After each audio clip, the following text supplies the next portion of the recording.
Hello everyone, R सहज इंग्लिशमध्ये तुमचं स्वागत आहे. आज आपण शिकणार आहोत इयत्ता 10वीमधील सेकंड नंबरची poem basket full of moonlight. ही जी पोयम आहे ही सुनील शर्मा यांनी लिहिलेली पोयम आहे आणि ही पोयम ओरिजिनल डोगरी या भाषेत लिहिलेली आहे. त्यातून ही इंग्रजीमध्ये सुनील शर्मा यांनी ट्रान्सलेट केलेली आहे. पोयमची सेंट्रल आयडिया अशी आहे की गावातून जे मजूर किंवा जे कामगार शहरामध्ये जातात काम करायसाठी, कारण गावात तेवढ्या सुविधा उपलब्ध नसतात, रोजगार उपलब्ध नसतात आणि ते शहरामध्ये जातात. असाच एक व्यक्ती, एक कामगार शहरामध्ये कामाला जातो. त्याच्या मुलाचं हे मनोगत आहे. त्याला आपल्या वडिलांची काळजी वाटते आणि म्हणून आपल्या वडिलांचा जो प्रवास आहे गावापासून शहरापर्यंत किंवा शहरापासून गावापर्यंत जेव्हा ते परत येतात, तो चांगला सुखकर व्हावा अशी त्याची इच्छा आहे. म्हणजे ते सेफ राहावे, सुरक्षित राहावे असं त्याला मनापासून वाटते आणि म्हणून तो मून म्हणजे चंद्राकडे प्रार्थना करत आहे आणि चंद्राकडे काहीतरी मागत आहे. आता आपण पोयम स्टार्ट करूया. Basket full of moonlight. Basket फुल म्हणजे पूर्ण थैली भरून, बास्केट भरून. मूनलाईट म्हणजे चंद्रप्रकाश. आता बास्केट भरून चंद्रप्रकाश, थैली भरून चंद्रप्रकाश असं टायटल या पोयमला का बरं आहे? जसं आपण पोयम पुढे पुढे शिकत जाऊ तेव्हा तुम्हाला ते उलगडत जाईल. इथं चंद्राला उद्देशून हा मुलगा बोलत आहे. चंद्राला आपण इथं पर्सनिफाय केलेलं आहे, म्हणजे चंद्र एखादा व्यक्ती आहे आणि तो आपलं बोलणं ऐकत आहे. अशा प्रकारे चंद्राला उद्देशून ही पोयम लिहिलेली आहे. O moon give me moonlight. O moon मला चंद्रप्रकाश दे, म्हणजे मला तुझा प्रकाश दे. Basketful or two basketful with sets of moonlight. एक बास्केट किंवा दोन बास्केट एवढा चंद्रप्रकाश तू मला दे. विथ सेट्स ऑफ मूनलाईट, ज्यामध्ये चंद्राच्या बिया, चंद्रप्रकाशाच्या बिया सुद्धा असतील.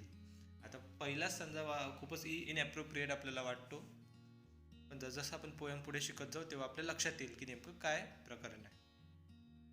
ओ moon give me moonlight, basketful or two basketful with seeds of moonlight. O moon मला तुझा चंद्रप्रकाश दे. एक बास्केट भरून किंवा दोन बास्केट भरून एवढा चंद्रप्रकाश दे आणि त्याच्यामध्ये चंद्रप्रकाशाच्या ज्या बिया आहेत, सीड्स आहेत, त्या सुद्धा मला दे. From the city to my village on the sides of the path, I want to so many small small moons of light. आता हा जो छोटा मुलगा आहे हा चंद्राकडे चंद्रप्रकाशाच्या बिया मागत आहे. तर त्याच्यामागे त्याचा काय उद्देश असेल तर ते आपल्याला या सेकंड स्टँजामध्ये लक्षात येते. From the city to my village on the sides of the path. From the city म्हणजे शहरापासून तर टू माय विलेज, माझ्या गावापर्यंत. शहरापासून तर माझ्या गावापर्यंत. On the sides of the path. Path म्हणजे रस्ता, रस्त्याच्या दोन्ही कडेला. शहरापासून ते गावापर्यंत रस्त्याच्या दोन्ही कडेला. I want to so many small small moons of light. Sow म्हणजे पेरणे. तो मुलगा म्हणतो की शहरापासून तर गावापर्यंत रस्त्याच्या दोन्ही कडेला मला छोटे छोटे चंद्र पेरायचे आहेत. मला छोटे छोटे चंद्र रस्त्याच्या दोन्ही कडेला पेरायचे आहेत. The whole village goes to the city daily to work. पूर्णच्या पूर्ण विलेज म्हणजे गाव. Whole village goes to city daily to work. पूर्ण गाव रोज सकाळी शहरामध्ये कामासाठी जाते. It becomes dark on its way back as my village is quite far. आणि जेव्हा ते कामावून परत येतात तेव्हा इट बिकम्स डार्क म्हणजे अंधार होऊन गेलेला असतो. म्हणजे it becomes dark on its way back as my village is quite फार. इट वे बॅक म्हणजे वापस येणे. जेव्हा ते वापस येत असतात तेव्हा रस्त्यानं अंधार होऊन गेलेला असतो. Why? Because my village is quite far. कारण तो जो मुलगा आहे त्याचं जे गाव आहे ते थोडं दूर, शहरापासून थोडं दूर आहे. त्यामुळे कामानिमित्त गेलेले लोक जेव्हा शहरातून गावाकडे वापस येतात संध्याकाळी तेव्हा त्यांना अंधार झालेला असतो. The route is tough and full of snakes and scorpion. त्यांचा जो वापस येण्याचा रस्ता आहे, जो शहरापासून गावापर्यंतचा जो रस्ता आहे तो कसा आहे? द रूट म्हणजे रस्ता. द रूट इज टफ म्हणजे खूप कठीण असा तो रस्ता आहे. And full of snakes and scorpion. आणि त्या रस्त्यानं साप आणि स्नेक्स म्हणजे साप आणि स्कॉर्पियन म्हणजे विंचू आणि सापांनी भरलेला असा तो खूप कठीण रस्ता आहे. निदर बस नॉर कार्ट प्लाइज. आणि त्या रस्त्यानं बस किंवा कार्ट कुठलंही वाहन ये जा करत नाही. प्लाइज म्हणजे ये जा करणे. कुठलंही वाहन त्या रस्त्यानं ये जा करत नाही. बस पण नाही आणि बुलक कार्ट किंवा कुठल्याच प्रकारची कार्ट सुद्धा नाही. When my father returns home I am asleep. आणि जेव्हा माझे वडील घरी येतात तेव्हा मी झोपी गेलेलो असतो. सेकंड स्टँजात आपल्या लक्षात येते की फर्स्ट स्टँजात ज्या मुलांना जी मागणी केलेली आहे की त्याला चंद्राच्या बिया हव्या आहेत त्या कशासाठी हव्या आहेत. कारण त्याच्या शहरात त्याचं पूर्ण जे गाव आहे ते शहरात कामानिमित्त जाते. आणि जेव्हा शहरातून कामगार आपल्या घराकडे म्हणजे गावाकडे परतत असतात तेव्हा त्यांना अंधार झालेला असतो. कारण गाव थोडं दूर आहे आणि तो रस्ता पूर्ण साप आणि विंचूंनी भरलेला आहे.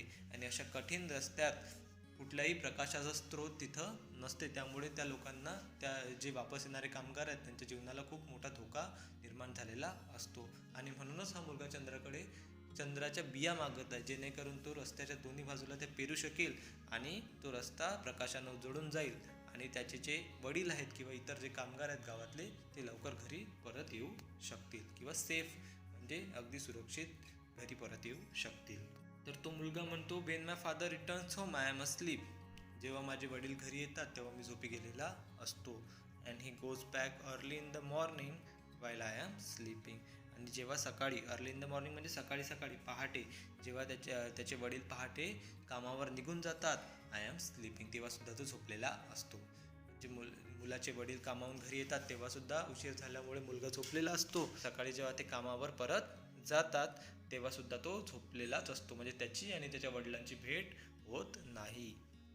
O moon give me a basket full of moonlight on loan. O moon मला बास्केट फुल ऑफ मूनलाईट म्हणजे एक बास्केट भरून मूनलाईट ऑन लोन म्हणजे कर्ज म्हणून दे. ओ मून मला एक बास्केट भरून मूनलाईट कर्ज लोन म्हणून तू दे. हा जो मुलगा आहे हा उधार मागत नाही किंवा फुकट सुद्धा मागत नाही. हा मुलगा काय मागतोय लोन म्हणजे कर्ज म्हणून दे. तो परतफेड करायची सुद्धा तयारी तो मुलगा ठेवतो. आता ते कशी ते त्या मुलालाच माहीत. पण एक इनोसंट त्याची जी भावना आहे आपल्या वडिलांविषयी किंवा इतर लोकांविषयी गावातल्या ती आपल्याला याच्यातून लक्षात येते. पोयममधून आपल्याला ते जाणवते की त्याला किती काळजी आहे. O moon give me a basket full of moonlight on loan.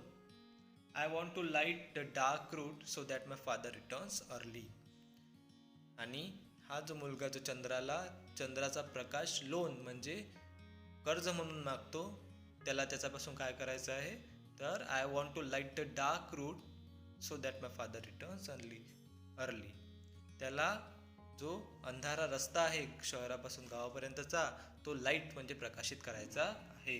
He wants to light the dark road. त्याला तो अंधारा रस्ता प्रकाशित करायचा आहे. So that my father returns early जेणेकरून त्याचे वडील लवकर घरी येऊ शकतील. रस्ता अंधारा असल्यामुळे स्वाभाविकच त्याच्या वडिलांना यायला बराच वेळ लागतो अंधाऱ्या रस्त्यातून वाट काढताना. पण जर त्या रस्त्यावर प्रकाश असेल तर ते खूप लवकर घरी येऊ शकतील आणि मुलाची आणि त्यांची भेट होऊ शकेल.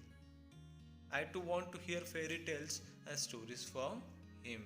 आता हा जो मुलगा आहे याला आपले वडील लवकर घरी हवे आहेत. का बरं? Because I want to hear fairy tales and stories from him. त्याला आपल्या वडिलांकडून फेरी टेल्स म्हणजे परिकथा आणि स्टोरीज ऐकायच्या आहेत. आणि म्हणूनच त्याला आपले वडील लवकर घरी हवे आहेत. म्हणजे त्याला आपल्या वडिलांसोबतचा थोडाफार वेळ आणि सहवास हवा आहे आणि म्हणून आपले वडील लवकर यावे तशी त्याची इच्छा आहे. O moon give me a basket full of moonlight.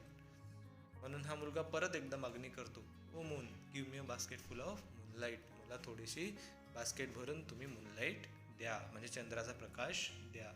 I want to sow seeds of moon on the either side of the path. आणि मला त्याचे चंद्रबिया आहेत किंवा प्रकाशाच्या बिया आहेत त्या रस्त्याच्या दोन्ही बाजूला पेरायच्या आहेत आणि जो रस्ता आहे तो पूर्ण प्रकाशित करून टाकायचा आहे. अशा प्रकारे एक लहान मुलगा आपल्या वडिलांच्या काळजीतून चंद्राकडे एक मागणी करतो आहे. पोयम खूप एका लहान मुलाच्या इनोसन्समधून असली तरी याच्यामागे खूप मोठा अर्थ दडलेला आहे. आजही ती कामगार गावामध्ये राहणारे जे लोक आहेत तिथं इलेक्ट्रिसिटी पोहोचलेली नाही आणि तिथं जीवन किती खडतर आहे हे आपल्याला या पोयममधून लक्षात येते. आणि शहर आणि गावांमधला जो फरक आहे म्हणजे जी दरी आहे, शहरामधले जे जीवनमान आहे ते अत्यंत उंचावलेलं आहे, त्या मानाने गावामधलं जीवनमान खूपच खालावलेलं आहे, ते सुद्धा आपल्याला या पोयममधून लक्षात येते.